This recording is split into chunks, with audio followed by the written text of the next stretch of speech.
కొత్త ప్రభుత్వం ఏర్పడిన సందర్భంగా ఉభయ సభలను ఉద్దేశించి గవర్నర్ చేసిన ప్రసంగంలో మూడో వంతు వైసీపీ నిరసనల మధ్యనే సాగింది.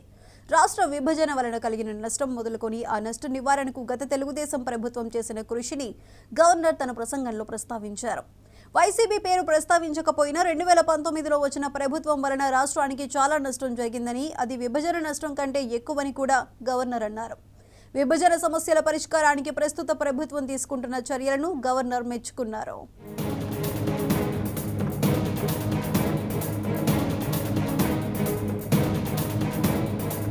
సభ్యుల ప్రమాణ స్వీకారం తర్వాత శాసనసభ మొదటిసారిగా సమావేశమవుతున్న సందర్భంగా ఉభయ సభలను ఉద్దేశించి ప్రసంగించడానికి వచ్చిన గవర్నర్ అబ్దుల్ నజీర్కు శాసనసభ ఆవరణలో ఘన స్వాగతం లభించింది.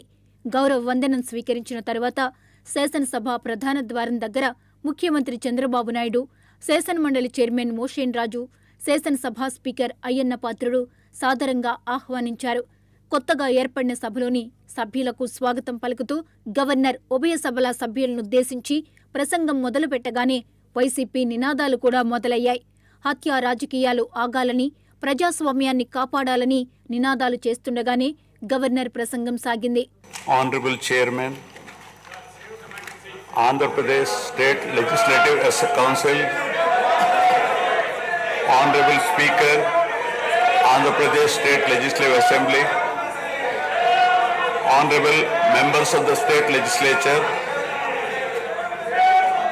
I am immensely pleased to welcome and congratulate the newly elected Honorable Members of the State Legislative Assembly and members of the Legislative Council to this joint session of the State Legislature being convened for the first time after the general elections 2024.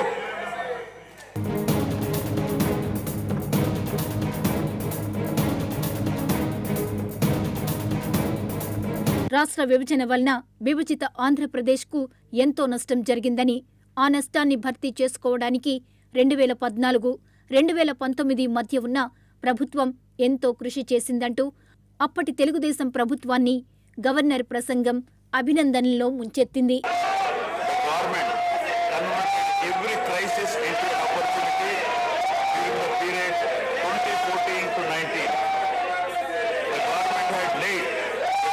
Foundation for vibrant sunrise Andhra Pradesh. The then government focused on the inherent strengths of the successor state of Andhra Pradesh, its 974-kilometer coastline, providing opportunities for port-led development and requisite environment for manufacturing activities.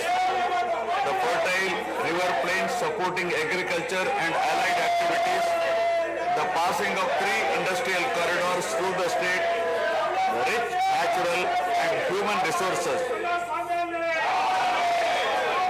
A reflection on the state's performance during the 5-year period of 2014 to 19 gives a clear picture of the balancing act between development and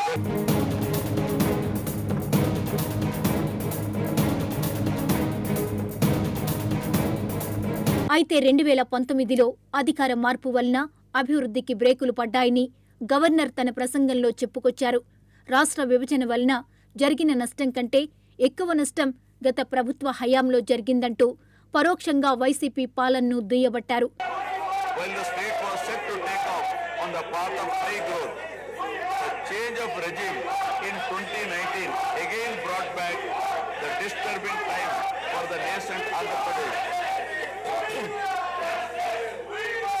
The state that already bore print of bifurcation in 2014 was rather unfortunate to have witnessed yet another bigger debacle in the form of inept governance, where the people were threatened and officers demoralized.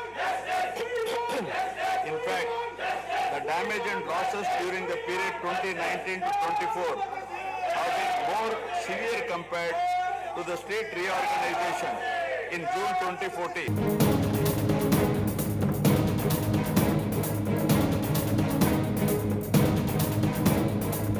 ప్రస్తుత ప్రభుత్వం అధికారంలోకి రాగానే పెన్షన్ల పెంపు వంటి సంక్షేమ పథకాలతో పాటు పోలవరం ప్రాజెక్టు పూర్తి చేయడం వంటి అభివృద్ధి పనుల మీద దృష్టి పెట్టిందన్నారు.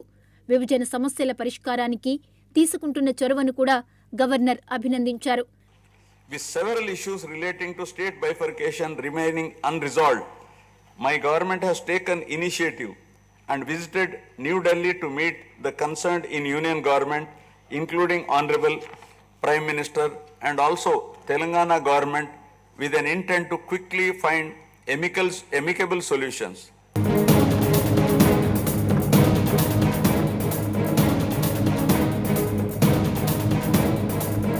గత ప్రభుత్వ హయాంలో పారదర్శకత లోపించిందని, 3 రాజధానుల పేరుతో రాజధాని లేకుండా చేసిందని, సహజ వనరులను దోచుకుందని గవర్నర్ తన ప్రసంగంలో దుయ్యబట్టారు. రాష్ట్రానికి పూర్వ వైభవం కోసం 5 కోట్ల మంది ప్రజలు ఈ ఎన్నికల్లో తీర్పునిచ్చారన్నారు.